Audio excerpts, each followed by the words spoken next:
సినిమాలోకి వెళ్తాడంట. మన ఇంటా ఉంటా ఉందా?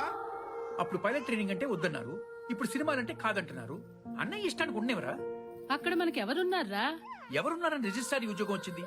ఇది అంతే. అప్పుడెప్పుడో పుల్లయ్య గారు పిలిచినప్పుడే వెళ్ళుంటే ఈ పాటి కీళ్ళగురు సినిమాలో హీరో అయి ఉండేవాడు. అవను ఉండు, అక్క గురించి ఆలోచించవా?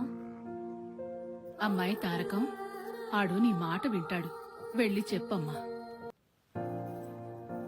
ఓసి నీ పతిభక్తి పాడుగాను సర్దుతావేంటే? నమ్మకం లేని రంగం కదా, ఇష్టం లేదనుకున్నాను. నీకు నాకు 2 ఇష్టాలుంటాయా బావా? నీకు భగవంతుడు చక్కని రూపం ఇచ్చాడు, చదువు సంస్కారం అలవర్చాడు, నటించగల కళనిచ్చాడు. మద్రాస్ వారి మనసుకు నచ్చాడు.